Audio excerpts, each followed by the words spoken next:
Camilo, ¿tú qué es más, de mar o de montaña? Hombre, yo soy más de montaña. Yo la mochila, la calella y todo para arriba, ¿sabes? Ay, sí, pues yo soy mucho más de mar. Ese olor a salitre, esa brisa marinera, esa arena blanca y aterciopelada, ese barco de sueños cargado de sueños cruzó la bahía. Sí, que ya sabemos todos que tú es más de mar que les percebes. Bueno, pues sí, ¿qué pasa? Bueno, no pasa nada, en la vida tiene que haber de todo. Pues claro, habrá gente que les guste más el mar y gente que les guste más la montaña. Sí, pero hoy saliste tú con la tuya, ¿eh? Ya, mira qué guapo y cudillero, o como dicen los pisuetos, cuideiro. Bueno, y es muy guapo, eso es verdad. ¡Viva el mar! ¡Viva la montaña! Y viva la diversidad, que no tenemos que ser todos iguales. Efectivamente, porque la realidad no es homogénea. Todos los seres vivos somos diferentes y esas diferencias tienen que verse reflejadas en todos los aspectos, pues máxime en la ciencia y en la salud. Pues por eso hoy en Tamos Guapos Hoy en Tamos Guapes, vamos a hablar de ciencia y diversidad. adelante.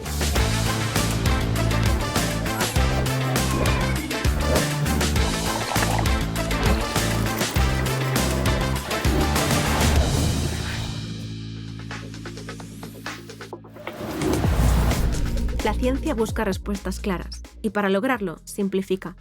Por eso muchos estudios se hacen con grupos homogéneos, misma edad, misma enfermedad, incluso mismo sexo. Pero la vida real es diversa y esa diversidad influye en cómo respondemos a un tratamiento o cómo enfermamos. Por eso, además de estudios controlados, necesitamos datos que reflejen la realidad. La diversidad no es un obstáculo, es la clave para que la ciencia sea justa, precisa y útil para todos. Investigar pensando en la diferencia significa construir un futuro en el que nadie quede fuera. Vaya maravilla de sitio, Cami. ¿A que sí? Este anfiteatro cudillero y es guapísimo. Precioso. Pues es escalonáis. Mira, casas de todos los tipos. Mira, tenemosles fachaes con azulejos, casas pintaes, de todo. Casas de todos los colores. Azules, tonos pastel por todos los sitios, amarillos, verdes, colorados. Casas de todos los tamaños. Bueno, y mira esos balconinos. Cada uno tiene un balcón diferente. Las ventanas son todas hijas de su madre. Son tan bonitas, pero tan diferentes, de verdad, Camilo.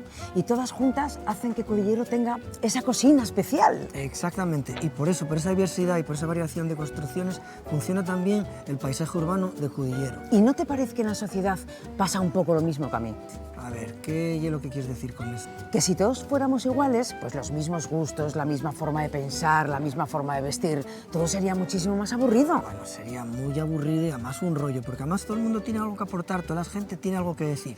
Algo que decir y algo que aportar desde su diversidad y también desde su discapacidad. Ellos y ellas también forman parte de esta sociedad y deberían tenérseles en cuenta en todos los aspectos, incluido el de la ciencia. Debemos adaptar todas las investigaciones científicas, los procedimientos y todos los protocolos también a sus necesidades. Y esa hay una realidad que no se puede seguir ignorando. Porque al igual que en este pueblo cada casa cuenta, en nuestra sociedad cada persona también cuenta. Con nuestra próxima colaboradora hablaremos de cómo podemos construir una ciencia más diversa, más inclusiva y más rica. Ella es toda una experta en ciencia y discapacidad, desarrollando distintas investigaciones en grupos de personas con discapacidad. Investigaciones dirigidas, todas ellas, a lograr una mayor inclusión de este tipo de personas dentro del sistema sanitario, donde ellas, como usuarias, también deben sentirse comprendidas, informadas e implicadas en todas las decisiones y tratamientos que les pudiesen afectar. Lo que ha evolucionado el tema de investigaciones, estadísticas y todo eso. Antes, pues para hacer un estudio, ibas a un sitio y pillabas a los primeros que encontrabas y les hacías un estudio. Después alguien dijo, oye, ¿y por qué no pillamos 3 o 4 de aquí y 3 o 4 de allí? O que tengan diferentes edades, o que sean de diferentes equipos. Y hoy en día, bueno, ya hace unos años que nos hemos dado cuenta de que introducir en los estudios a gente que tenga discapacidad no es ninguna tontería, porque no estamos hablando de un 2%, un 5% de la población. Las investigaciones y la ciencia en general tiene que llegar a toda la población y, como bien dijiste, mira, según el INSERSO, discapacidad reconocida entre el 7 y el 9% de la población, lo que son 3-4 millones de personas. Por tanto, la ciencia tiene que llegar a toda la diversidad de toda la población, ¿no?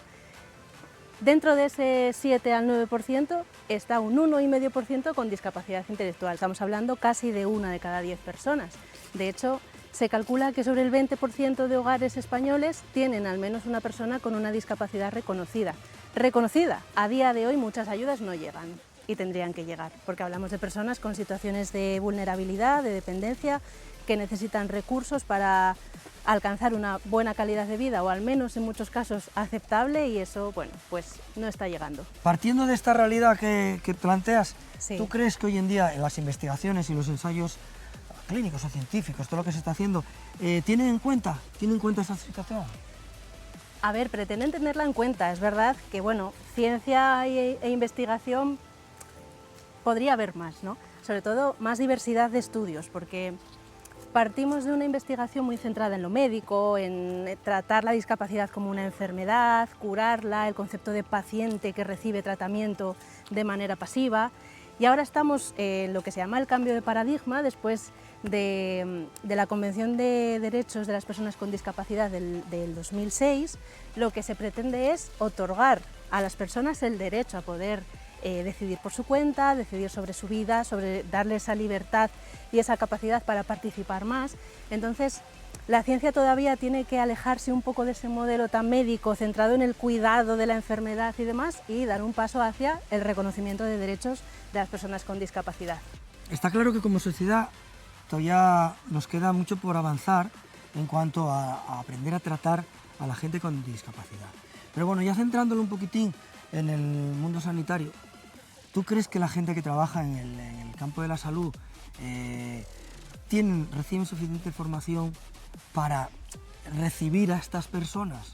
Porque al fin y al cabo no solamente tratarlas, es recibirlas. Claro, yo creo que hay falta de formación y que además, bueno, siempre va a ser poca, ¿no? Porque la diversidad, cuando hablamos de discapacidad, es tan amplia que no todo el mundo tiene los mismos impedimentos comunicativos, ¿no? Y que cada uno, pues, o vamos a decir, cada colectivo, cada población clínica tiene sus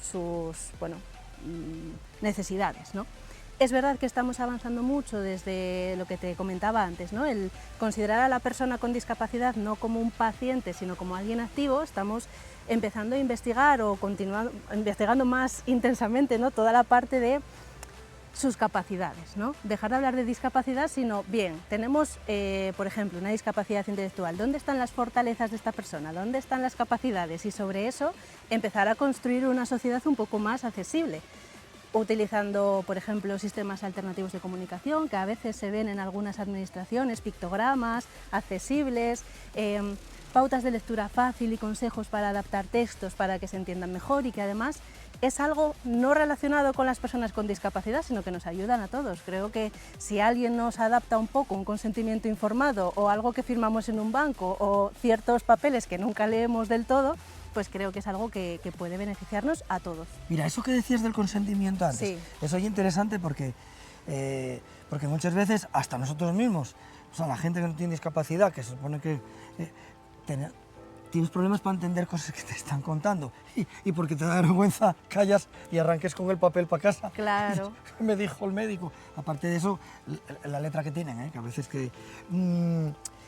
tendrían que tener un poquitín más de, ya no digo sensibilidad, pero sí esforzarse un poquitín más a la hora de explicarles cosas, sobre todo por el tema de lo que es el consentimiento de esas personas Ya. para seguir tratamientos, para aceptar operaciones, todas esas cosas. Pero yo creo que también está el tema de cómo se comunican ciertos profesionales sanitarios, pero hay otro factor importante y es el tiempo. Las consultas son muy rápidas, no hay tiempo para pararse a explicar, por tanto, el poder reducir eso y explicarlo mejor, y sobre todo disponer de tiempo en comunicación, el tiempo es fundamental.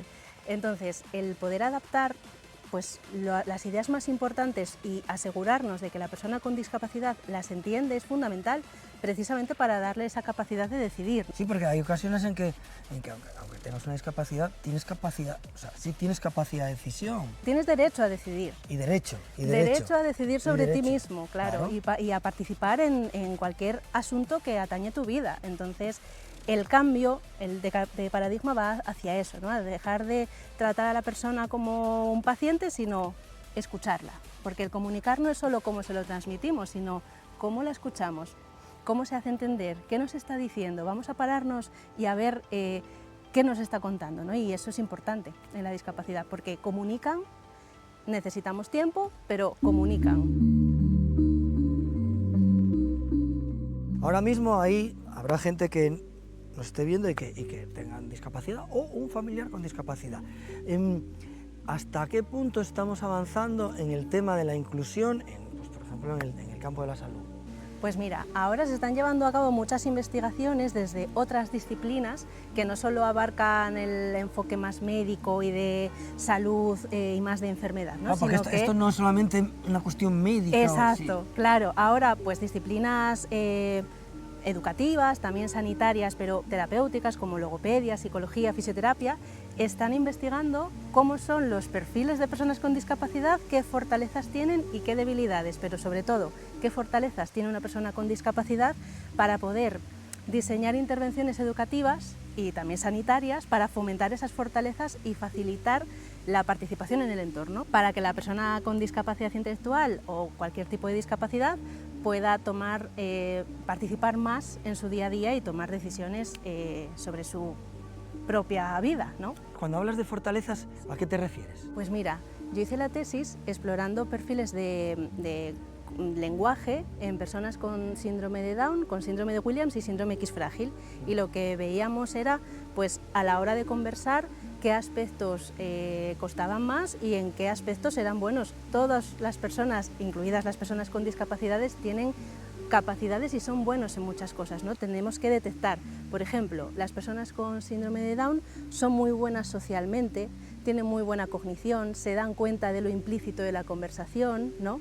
Las personas con síndrome de Williams manejaban muy bien la conversación y los turnos, las personas con X frágil tenían mucha iniciativa para iniciar conversaciones, y todo eso, desde el punto de vista clínico y educativo, tenemos que conocerlo para fomentarlo y poder, bueno, potenciar, ¿no? que cojan esas fortalezas y que las utilicen en su día a día. Bueno, pues lo que veo, se ve la esperanza en el horizonte, paso a paso, vamos avanzando en el ámbito de la inclusión. Como decía el otro,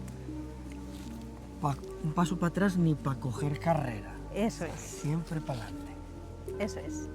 Siempre hacia adelante y aprendiendo cosas nuevas y cambiando el enfoque y sobre todo viendo de qué manera podemos llegar mediante la ciencia a toda la diversidad de toda la población.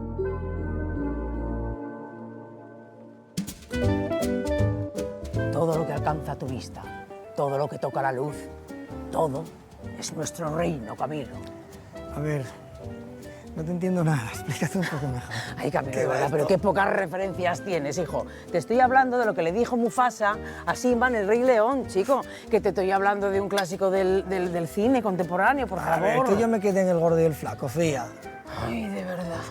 Pero mira qué maravilla. Es que no me canso de admirar esta postal única e incomparable. La verdad que esta es otra perspectiva diferente, para ver Cudiros de aquí arriba. Y muy guapo, muy guapo. Claro, querido, la perspectiva, Camilo. Ya empezamos. ¿Qué quieres decir con eso? Pues que desde este mirador todo se ve distinto. El puerto, el pueblo, la plaza. Parece otro lugar, pero es el mismo. Solo cambia el ángulo, la perspectiva desde donde lo miramos. Ahora empiezo a entenderlo yo. ¿Por qué me hiciste subir hasta aquí 1000 escalones para llegar a este mirador? Lo de los escalones, vale, era para completar mi cardio del día, tengo que reconocerlo. Pero la verdadera razón para traerte hasta aquí arriba, Camilo, era para que cambiaras tu perspectiva, lo pudieras ver todo desde otro punto de vista.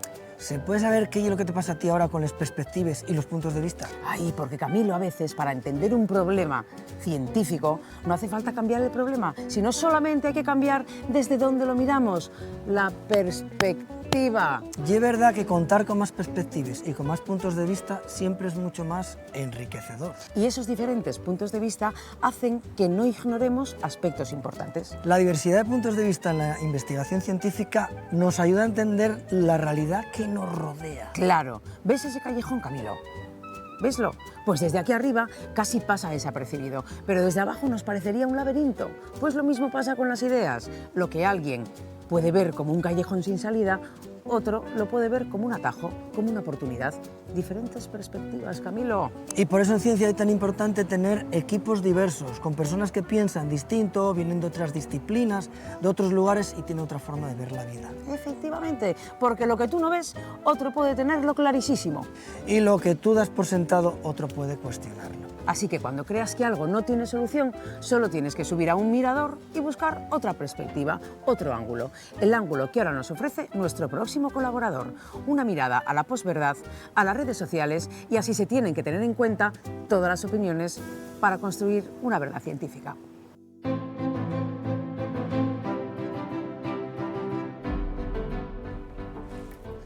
Adelante. Con su permiso. Sí, Sí, mire, a usted ya le veo. Señor juez, espero que sea usted misericordia. Mire, tiene que entender que fue un momento de debilidad. Aquel plato de pote humeaba y desprendía un olor exquisito. Y el paisano no hacía más que hablar por teléfono afuera. Se iba a echar a perder aquel pote. Yo le entiendo, pero me parece que no le queda más remedio que apelar a la clemencia de la Corte. Sí, bueno, pues nada. ¿Esto qué es? A ver, Roger, ¿esto qué? ¿Aquí se hacen juicios de verdad o cómo vive? No se hacen juicio de verdad, aunque seguramente a algunos de mis estudiantes no les importaría sentarme en el banquillo de los acusados. Hay que tener en cuenta la opinión de todo el mundo para una verdad científica. Para una verdad científica, evidentemente no, porque no todos conocemos la verdad científica, que es una actividad que se desarrolla en el ámbito de la ciencia. Ahora bien, claro, hablar de la verdad científica implica siempre una idea de verdad que no es inmóvil.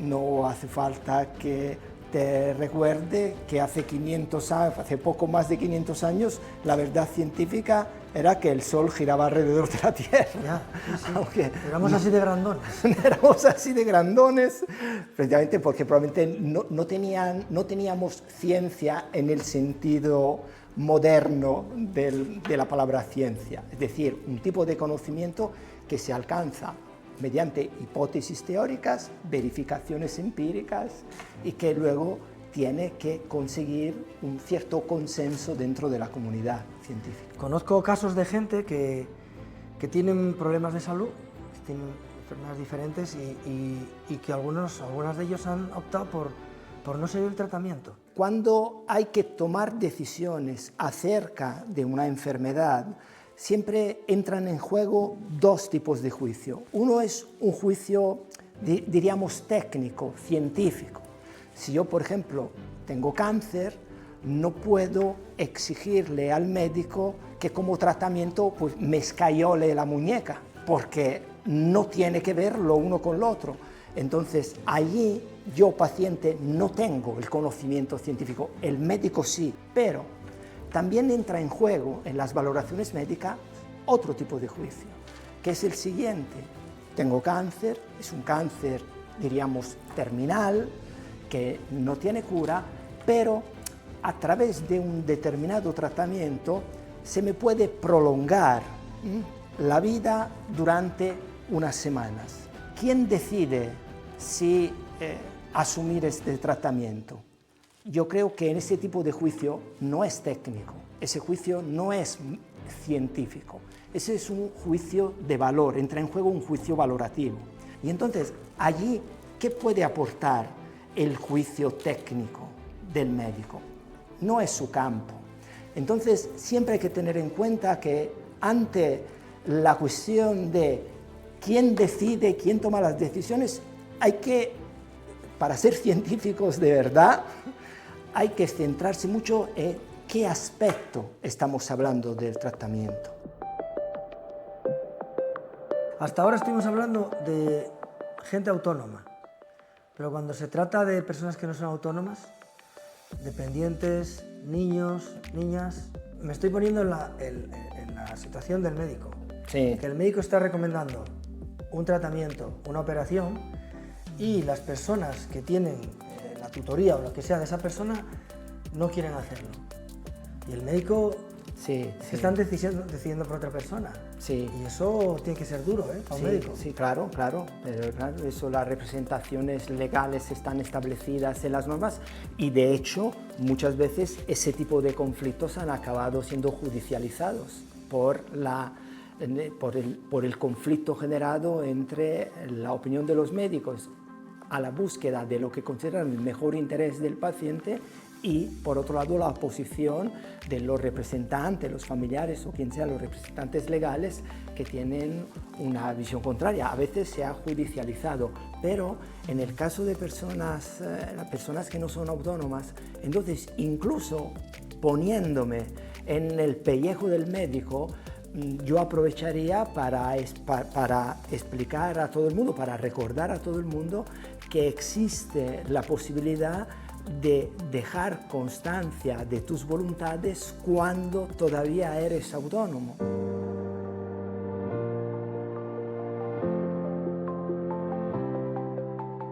Y ahora con toda la cantidad de gente diferente que hay, creencias, tendencias, inclinaciones, y ¿tú crees que, tú que trabajas estás en un comité de bioética, ¿tú crees que hay suficientes protocolos y que se respeten a toda esa forma de ver la vida ahora? Porque tú eres médico y te llega uno que no come carne, otro que solo come carne, otro que no, que él tiene que ser bendecido de esta manera, o bendecido el otro, no, que hoy estoy de Ramadán, no, que hoy no como pescado porque estoy de ayuno, o que yo solo como lentejas, ¿sabes? O solo hago deporte por las mañanas. Si están buenas. ¿Hay suficientes protocolos para atender a tanta gente diferente? Hay un protocolo básico que es el precio que hemos pagado por el empoderamiento del paciente y por la autonomía, por la implementación de la autonomía. Claro, antes, tradicionalmente, cuando vivíamos en contexto del paternalismo médico, ir al médico era como ir a misa, era lo que te decía el médico, iba a misa, al igual que lo que te decía el cura, ¿no? No tenías, tú no contabas nada, el lema era todo por el paciente, pero sin el paciente. Sí, sí. Ahora, claro, con el giro bioético y el empoderamiento de la autonomía del paciente han conllevado que el paciente cuenta. Para dotar de contenido a esa autonomía hay que respetar esas decisiones, pese a las consecuencias o los efectos que podrían tener desde la perspectiva médica. De la salud. De la salud. Vivimos en una sociedad pluralista, una sociedad que cada vez más refleja una diversidad cultural creciente. Hay que ir acostumbrando. Una cosa que a mí me preocupa muchísimo es los ataques que está sufriendo la ciencia, el trabajo de científicas y científicos por parte de grupos que tienen oscuros designios, ¿no? ¿Sabes? Y lo que hacen es desprestigiar con opiniones que no se basan prácticamente, bueno, se basan en chorradas, en que oí, leí, dijéronme, no sé qué. A mí cuando me preguntan que si, ¿tú qué crees de esto? Yo siempre digo que yo no creo, yo sé o no sé. Es el medio más que el mensaje, porque bulos, propaganda, eso siempre ha habido. Lo que pasa con la amplificación de las redes sociales y sobre todo con el empobrecimiento del nivel de rigor de la comunicación social, debido a que las redes sociales son lugares donde se expresan los conceptos sin espacio para la reflexión, sino al revés, tiene que estar todo condensado en píldora, los 140 caracteres del principio. ¿Cómo podemos reflexionar seriamente sobre nada? Siempre ha habido el intento de manipular, de propagar pseudo verdades. Lo que pasa es que ahora nos encontramos con un medio que se presta especialmente y que probablemente es funcional al mantenimiento, al desarrollo de ciertas lógicas, también que pueden ser económicas, ideológicas, geopolíticas. Bueno, pues hay que dar un mensaje a la gente un poquitín positivo de que al final la ciencia va funcionando. Y tenemos que seguir fiándonos. Tenemos muchos indicadores que lo atestiguan. Se equivocarán, sí. Hace 300 años vivíamos casi igual que hace 10.000. Bueno, en 300 años hemos pegado un gran salto y ha sido gracias a la ciencia. Que ahora nos planteamos elevar la edad de jubilación de los trabajadores, porque claro, ahora, ¿qué sentido tiene con 65 años considerarte una persona anciana que ha de ser retirada del mundo productivo? cuando esto se introdujo en el siglo XIX, cuando 3 personas llegaban a esa. 65 Entonces, claro, es evidente que hay cosas que han mejorado, hay índices de la vida humana que objetivamente han mejorado. Probablemente la ciencia tiene bastante que ver en ello, ¿no? Oye, Camilo, para mí que está allí la tercera o la cuarta vez que pasamos por este mismo sitio. ¿Estás segura? Segurísima. Mira, pero si es que es la tercera vez que pasamos en esta esquina, voy a empadronarme en esta esquina todavía. Mira, díjete lo que teníamos que haber pillado un plano, un mapa o algo así, porque estas calles son todas iguales, chica. Aquí no hay forma de orientarse. Ya, es como un laberinto. Cuando parece que vas a encontrar la salida, ¡pum!, te encuentras con un muro de piedra. Oye, digo yo, ¿y si preguntamos a alguien? Ah, yo ya sé a quién podemos preguntar. ¿A quién? Pues a una persona que sabe cómo salir de aquí. Verás, estos laberintos son como bulos, te llevan a caminos erróneos. Entonces, ¿quién se te puede ocurrir? Déjame pensar. Nuestra amiga, la gran Alba Morán. Claro, porque con Alba nos va a ayudar a pararnos a pensar, a mirar a nuestro alrededor y a escoger el camino adecuado. Bueno, pues tira y a ver si encontramos el nuestro. Venga, por Dios, que no salimos de aquí en todo el día. Cuando hablamos de diversidad en ciencia puede parecer que estamos queriendo ser muy modernos, pero esto no es cierto. Imagínate que queremos utilizar un medicamento. Las personas somos diferentes entre nosotros. Es importante que cuando hacemos los experimentos y los ensayos para ver si ese medicamento funciona, los probemos en los distintos tipos de personas que lo van a utilizar. Diversidad quiere decir representar las diferencias entre diferentes personas que existen en la realidad, que vemos todos los días en la calle. Esto siempre se ha tenido en cuenta en la ciencia, en la medida de lo posible, y si ahora lo hacemos más que antes es porque entendemos más y mejor la importancia de esas diferencias. Como paciente tienes que hacer exactamente lo que te diga el médico sin cuestionarlo. Pues no del todo. Es importante que confiemos en los profesionales de la salud, pero también es cierto que tenemos derecho a entender y decidir sobre lo que afecta a nuestro cuerpo. Un ejemplo de esto son los papeles de consentimiento informado que todos tenemos que firmar antes de someternos a una intervención. El médico debe recomendar aquello que sea mejor para el paciente basándose en la evidencia científica, pero también tiene la obligación de explicarnos por qué esa es la mejor recomendación o de discutir con cada paciente las distintas opciones que existen de cara a su tratamiento. Y tú como paciente tienes derecho a exigir estas explicaciones. El médico tiene el criterio técnico, sin duda, pero tú tienes derecho a decidir sobre tu propio cuerpo. El consentimiento informado es el derecho que tenemos todas las personas a entender y decidir sobre los aspectos que afectan a nuestra propia salud. Pues llegamos al Puertín de Cudillero, Cami. La otra parte del paisaje que nos faltaba. Allí donde las casas cuelgan como nidos de golondrinas en las laderas y el viento susurra secretos antiguos entre las redes de los pescadores, se abre el puerto de Cuideiru como un balcón íntimo al alma del mar Cantábrico. Mariajo, no sabía yo que fueras poeta. Esta moza no deja de sorprenderme. Cari, es que es ver ese mar, esa bravura, ese azul intenso y los versos me brotan solos de forma natural. Sí, tengo que reconocer que el mar Cantábrico desde el puerto de Cuideiru ves muy guapo. Además, Camilo, el mar aquí lo es casi todo. Y la puerta de entrada, y la puerta de salida, y la despensa, y la oficina, lo lle casi todo. El mar, Camilo. El mar. El mar, Mariajo. Los pueblos que habitan a sus orillas tienen su propia idiosincrasia. Son como muy especiales, de toda la vida. Además, el mar ha sido la gran puerta de la humanidad a lo largo de la historia. Por el mar han entrado distintas culturas que se han mezclado durante siglos. Culturas que han traído tradiciones, lenguas, alimentos, nuevas formas de ver el mundo. Y hablando de nuevas formas de ver el mundo, lo mismo debería pasar en la ciencia. Claro. Imagínate una investigación científica hecha solo por gente del mismo sitio, el mismo sexo, la misma edad y la misma manera de pensar. Pues sería como hacer una fabada sin compango y en sin faves. Exacto. Para que la ciencia avance necesitamos incluir a todas las personas. Hombres, mujeres, jóvenes, mayores, personas de todas las etnias, culturas, capacidades, identidades. Porque cuando mezclamos puntos de vista diferentes, aparecen ideas que nadie habría tenido solo. Así que al igual que el mar se abre sus puertas a todos los barcos, la ciencia abre sus puertas a todo el mundo. Vengan de donde vengan y sean como sean. Ahora nosotros abrimos nuestras puertas a nuestro siguiente colaborador, un informático que realiza estudios sobre los genes que intervienen en distintas enfermedades. Estudios en los que participan decenas de miles de personas de distintos países del mundo, distintas etnias, distintos sexos, confirmando que más diversidad genera una mejor ciencia. Todos a bordo, que zarpamos. Camilo, que me tiro. Que voy para allá. Que no, me Fía, tiro. que no, aguanta. Vámonos. Aguanta que pongan, Que pongan me el barco. voy, que me voy.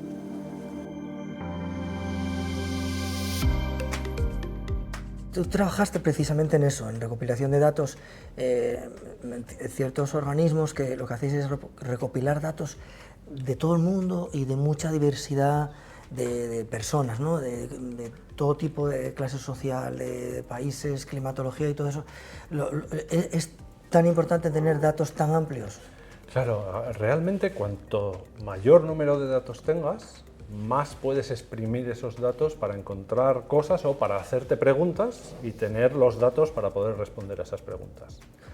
Pero el problema que tenemos muchas veces es que para poder estratificar, es decir, para coger esos datos y decir, pero ahora me voy a coger solo las mujeres y solo las mujeres de 20 a 30 años y las de 20 y 30 años que vivan, te quedas con muy pocos. Entonces, para poder tener una muestra suficiente, necesitas muchísimos individuos. Y eso lo que hace es que se necesite muchísimo dinero para hacer esos proyectos. Y muchas veces no hay ese dinero. Los fondos. Los fondos es lo que dictan todo. Los fondos se No. llaman fondos precisamente porque tienen fondo, porque se acaban. Claro, ¿no? Y aquí ya ves que vivimos en un país que no invierte todo lo que debería invertir, ¿no? En inversión, en ciencia, porque normalmente cada euro que metes... Espera, que tome nota el que tenga que tomar nota. Esta frase la uso mucho, pero está bien usada en este momento. Lo que tienes que intentar hacer es, con los recursos que tienes, poder responder una serie de preguntas. Y desde luego aquí somos capaces de, con poco dinero, generar muchísimos más datos que otros países que, en cambio, sí que teniendo más recursos, pues llegan al mismo nivel que nosotros. ¿Y vosotros no colaboráis con otras administraciones, entidades, instituciones, organismos? Claro, o sea, para poder hacer la mayor Para parte de intercambiar proyectos que datos y tenemos todo financiación pública, ¿no? Que es muy importante, pero también financiación privada, ¿no? De distintas fundaciones, de distintas asociaciones, y sin esos recursos sería imposible hacer lo que hacemos, ¿no? Todo se lo debemos a la sociedad realmente. Nosotros lo que queremos es intentar generalizar los datos, es decir, hacemos un experimento, estudiamos una serie de cosas y decir, pues esto es así, pero para que sea así deberíamos probar en distintas poblaciones, en distintas franjas de edad, y cuando vemos que se cumple todo, entonces podemos decir eso. Hay estudios que se hacen, por ejemplo, en cosas de farmacología, que solo usan a hombres jóvenes. ¿No? Dice, no, esto no tiene ningún efecto secundario. Pero claro, si luego a lo mejor lo pruebas en mujeres o lo pruebas en gente más mayor, resulta que sí que tienen efectos secundarios. Entonces es necesario probar en distintas poblaciones para poder generalizar y decir que en realidad no tiene efectos secundarios o que en esta subpoblación sí que tiene efectos. Lo complicado es decidir los datos que necesitas y, aparte de eso, cuál es la muestra mínima necesaria para poder sacar algo en claro. Claro, nosotros muchas veces lo que queremos es encontrar algún factor que esté en un porcentaje de la población, ¿no? Y entonces, para encontrar algo que está en el, vamos a decir, en el 50% de la población, igual con 10 individuos nos vale. Pero si es algo que está en el 10% de la población, igual necesitamos 150. Y si es algo que está en el 2% de la población, sí, igual necesitamos 1000. 1000. Claro. ¿No? Y lo que ocurre es que hay muchos factores que están en un porcentaje de la población muy pequeño. Y muchas veces, como los protocolos que se usan entre los distintos grupos de investigación son similares, ¿no? Y utilizas la misma plataforma para analizar el DNA, resulta que lo que se genere aquí en el UCA y lo que se genere en la República Checa y lo que se genere en Inglaterra se comparte, y simplemente lo que haces es subir los datos a un repositorio, ¿no? A unos ordenadores comunes, y puedes analizarlos todos en ¿Y conjunto. después trabajáis juntos a la hora de analizar los datos o cada uno saca sus conclusiones? Hay de todo, ¿no? Muchas veces lo que se crea es un consorcio, ¿no? Con una serie de objetivos que son comunes a todo el consorcio. Pero a lo mejor nosotros estamos interesados en algo que no va a analizar el consorcio, pero que esos datos nos vienen muy bien y podemos encontrar cosas muy interesantes, o a lo mejor no sale nada a veces, ¿no? Pero lo que se hace es aprovechar esos datos, porque la cantidad de dinero que cuesta generar esos datos son millones y millones de euros. Sí, sí, ¿no? Hay que mover a la gente y preguntar a la gente, mandar a gente y después analizar. ¿Puedes poner algún ejemplo así un poco práctico para que la gente lo entienda un poco mejor? Mira, por ejemplo, para tratar de encontrar cuáles son los genes que causan cáncer, ¿no? ¿Qué mutaciones son las que provocan el desarrollo de un tumor? Lo que se hizo fue, hace unos años, establecer un consorcio internacional de genomas del cáncer, y entonces lo que se hizo fue repartir los distintos tumores entre países. ¿Por qué? Porque lo que no quieres es que todos los países se pongan a estudiar cáncer de mama y no estudien cáncer de colon o no estudien neuroblastoma. O distribuirse el trabajo. Efectivamente, ¿no? Y entonces aquí en España se decidió estudiar leucemia linfática crónica, en Francia pues cáncer hepático, ¿no? En Inglaterra cáncer de mama, y así se fue repartiendo entre los países y cada uno de ellos secuenció 500 pacientes distintos. Pero después pusimos todos esos datos en común y lo analizamos de nuevo, todo, y se encontraron cosas nuevas. Mucho curro. La gente que pudiese tener dudas sobre el resultado o la utilidad de todas esas encuestas y muestras y estudios que hay, ¿tú qué les dirías? A ver, pues les diría que es muy importante, ¿no? Porque muchas veces nosotros nos ponemos a estudiar gente muy diversa, y de repente te encuentras algunos ejemplos como personas que están infectadas por VIH y que no desarrollan la enfermedad, no desarrollan SIDA, ¿no? Y entonces, cuando nos ponemos a ver qué tienen a lo mejor alguna variante, y a partir de esa variante se puede desarrollar un tratamiento, ¿no? Para esa enfermedad. Igual que estoy hablando del VIH, podemos hablar de distintos tipos de cáncer o personas que les das un tratamiento y responden mejor que el resto de los pacientes, ¿no? Entonces, ¿qué es lo que tienen? Y a partir de ahí resulta que puedes desarrollar pues nuevas medicinas o nuevos fármacos o nuevas aproximaciones para distintos tipos de enfermedades. La ciencia es para todos. Pero no todos somos iguales para la ciencia. Porque todos somos diferentes. Y esas diferencias deben contar en la ciencia. A veces, para encontrar la mejor respuesta, tenemos que aumentar la perspectiva. La ciencia, cuando mejor funciona, es cuando más se parece al mundo real, que es un mundo complejo y lleno de matices. La ciencia que escucha a todos beneficia a todos. ¿Y ahora qué nos queda, Mariajo? ¿Qué nos va a quedar, Camitas guapo? Salir del laboratorio y ir ¡para la calle! ¡Pa' afuera! ¡Para la calle! ¡Chiqui, pa' afuera! Muy buenas, compañeros, muy buenas, Mariajo, muy buenas, Camilo. Y atención, curiosos y curiosas de la ciencia urbana, porque seguimos empeñados en transformar las calles de Asturias en nuestro laboratorio particular. En cada esquina un experimento y a cada paso una hipótesis por demostrar. Así que no se olviden su curiosidad, porque a lo mejor, quién sabe, quizá hoy aprendan algo que no sabían. Y los curiosos del programa de hoy son por este lado. Fuerte el aplauso, Lidia, a mi izquierda, y a mi derecha, Esteban. Lo primero, lo que siempre digo, presentaros un poco, de dónde venís, quiénes sois, a qué os dedicáis, para que la gente en casa os conozca un poco. Bueno, yo me llamo Lidia, tengo 24 años, soy de aquí de Gijón, nací aquí, soy de toda la vida, y nada, yo estudié turismo y trabajo en el acuario de Gijón actualmente. Que la edad tampoco hacía falta que la dijeras. Yo por si acaso. Usted, Esteban, Esteban, por favor, no digas que tú di que tienes 28 o algo, 30 o algo. Hola, soy Esteban, tengo 35 años, no es broma. Hola, soy Esteban, tengo 22 años, vengo de la zona de Luanco y aproximadamente de la zona de Cabo Peñas, Faragüelles, viva Faragüelles. Y nada, actualmente vivo en Gijón, me dedico a audiovisuales y aquí estamos. A pesar de que tengo la rodilla operada, hemos conseguido venir. Sí, sí, no paró nadie. Esteban, aquí está, por cierto. ¿Qué relación tenéis vosotros con la ciencia, normalmente? ¿Una relación distante, cotidiana, de amor-odio? Bueno, a ver, yo la verdad que poca, siendo sincera. No... Tú eres de letras más, ¿no? Sí, yo soy de letras, bueno, de artes más bien. De artes. Yo si acaso con la física, con el tema de deportes y tal, porque química, poca. Bueno, en el deporte hay mucha química también, en la Sí, sexto- sí. ¿Qué vamos a testar en el programa de hoy? Pues vamos a testar el tiempo de reacción. ¿Qué dice la teoría sobre el tiempo de reacción? Pues dice que es el intervalo de tiempo que transcurre entre la presentación de un estímulo y la respuesta del individuo a dicho estímulo. Nuestro tiempo de reacción depende, pues, por ejemplo, de la edad, del cansancio, de las distracciones, etc, etc, etc. Así que prepárense para el experimento de hoy, que nuestro equipo de 18 guionistas ha titulado Atrápalo si puedes. Seguramente os han preguntado cómo andáis de dinero, de trabajo, de amor, pero ¿os han preguntado alguna vez cómo andáis de tiempo de reacción? La verdad es que no. ¿Y cómo andas de tiempo de reacción, Lidia? Bueno, depende del día. Lo vamos a comprobar hoy, ¿eh? Esteban. Yo creo que es rápida, Qué rápida ella. Sí. ¿Y tú? Yo entre medio. Medio. Bueno, vamos a verlo.